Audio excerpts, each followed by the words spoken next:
Hello again, 122, to conclude Chapter 4 on Asia and the Middle East. Between the wars, we'll talk about some of the things that went on in China between the two world wars and what solutions the nationalists and the communists proposed to try to solve these problems. And overall, revolutionary Marxism had its greatest impact in China, where a group of young radicals founded the Chinese Communist Party in 1921. The rise of the Chinese Communist Party was a consequence of the failed revolution of 1911. And when political forces are too weak or too divided to consolidate their power during a period of instability, the military usually steps in to fill the vacuum. In China, Sun Yat-sen and his colleagues had accepted General Yuan Shikai as president of the new Chinese Republic in 1911 because they lacked the military force to compete with his control over the army. But some had misgivings about Yuan's intentions. As one remarked in a letter to a friend, "We don't know whether he will be a George Washington or a Napoleon." And as it turned out, he was neither. Yuan ruled in a traditional manner, reviving Confucian rituals and institutions and eventually trying to found a new imperial dynasty. Yuan's dictatorial inclinations rapidly led to clashes with Sun's party, now renamed the Kuomintang, or Nationalist Party. When Yuan dissolved the new parliament, the nationalists launched a rebellion, and when it failed, Sun Yat-sen fled to Japan. Yuan was strong enough to brush off the challenge from revolutionary forces, but not to turn back the clock of history. He died in 1916 and was succeeded for a time by one of his military subordinates. Also during this time period, Mr. Science and Mr. Democracy will be part of the new culture movement. Braving the displeasure of Yuan and his successors, intellectuals at Peking University launched a new culture movement aimed at abolishing the remnants of the old system and introducing Western values and institutions. Through their classrooms and newly established progressive magazines and in newspapers, the intellectuals introduced a host of new ideas, from the philosophy of Friedrich Nietzsche and the feminist plays of Henrik Ibsen. Soon educated Chinese youths were chanting, "Down with Confucius and Sons," and talking of a new era dominated by Mr. Sci, or Mr. Science, and Mr. D, or Mr. Democracy. No one was a greater defender of free thought and speech than the chancellor of Peking University, Tsai Ying-pei. Regardless of what school of thought a person may adhere to, so long as that person's ideas are justified and conform to reason and have not been passed through by the process of natural selection, although there may be controversy, such ideas have a right to be presented. And that's from the collected works of Mr. Tsai Ying-pei from Taipei Press, 1968, pages 1057 through 1058. Not surprisingly, such views were not appreciated by conservative army officers, one of whom threatened to lob artillery shells into the university to destroy the poisonous new ideas. Wow. In 1915, the Japanese government insisted that Yuan Shikai accept 21 demands that would have given Japan a virtual protectorate over the Chinese government and economy. Yuan was able to fend off the most far-reaching demands by arousing popular outrage in China, but as we saw at the Paris Peace Conference 4 years later, Japan received Germany's sphere of influence in Shandong province as a reward for its support of the Allied cause in World War I. On hearing that the Chinese government had accepted the decision, on May 4, 1919, patriotic students demonstrated in Beijing and other major cities.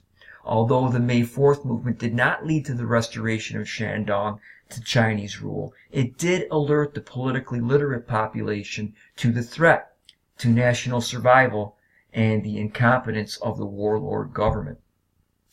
And for a time, there will be the Nationalist-Communist Alliance. Two competing political forces now began to emerge from the chaos: Sun Yat-sen's Nationalist Party and the Chinese Communist Party. Following Lenin's strategy, the Communist International Agents, or Comintern agents, advised the Chinese Communist Party to link up with the more experienced nationalists. Sun Yat-sen needed the expertise and diplomatic support that Soviet Russia could provide because his anti-imperialist rhetoric had alienated many Western powers. And in 1923, the two parties formed an alliance to oppose the warlords and drive the imperialist powers out of China. And for 3 years, the two parties submerged their mutual suspicions and mobilized the Revolutionary Army north to march north and to seize control over China. The so-called Northern Expedition began in the summer of 1926, and we will look at that map in a moment. And by the following spring, revolutionary forces were in control of all Chinese territory south of the Yangtze River. But tensions between the two parties now surfaced because Sun Yat-sen had died in 1925, and he was succeeded as head of the Nationalist Party by his military subordinate, Chiang Kai-shek. And we will look at that picture in a moment. Chiang feigned support for the alliance, but he really planned on destroying the communists. In April 1927, he struck against the communists in Shanghai, killing thousands.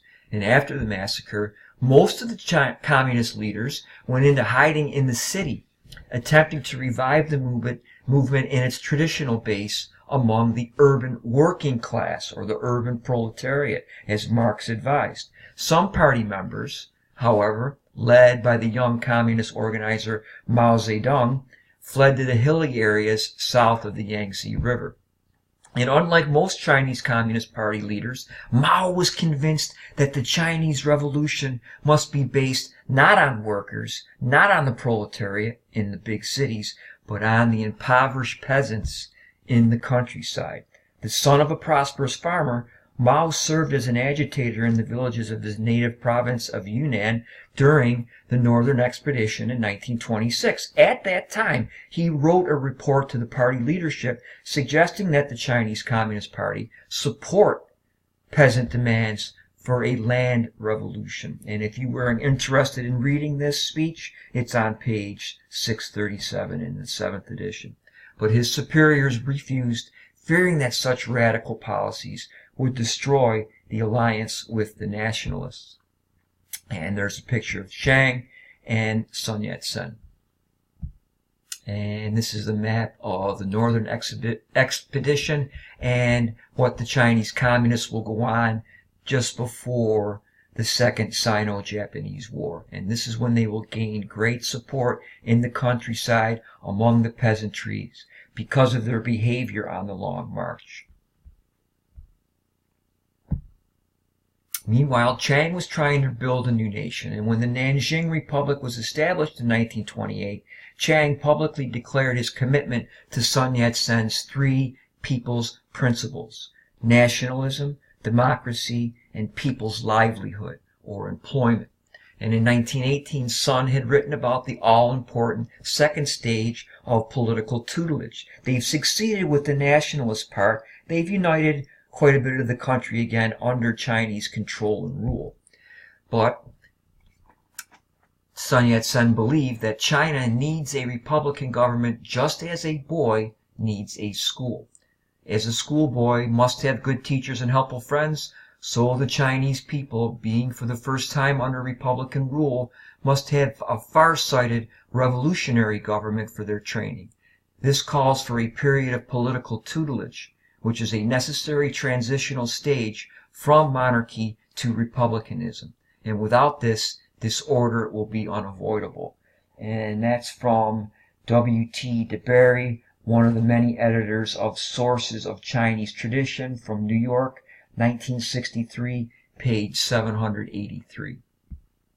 In keeping with Sun's program, Chiang announced a period of political indoctrination to prepare the Chinese people for constitutional government. In the meantime, the nationalists would use their power to carry out a land reform program and modernize the industrial sector.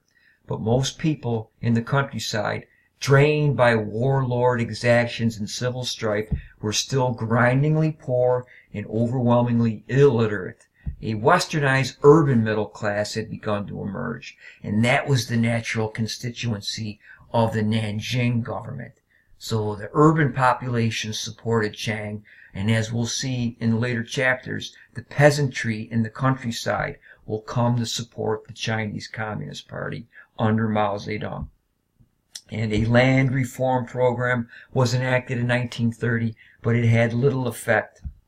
And Chiang's government also made little progress in promoting industrial development.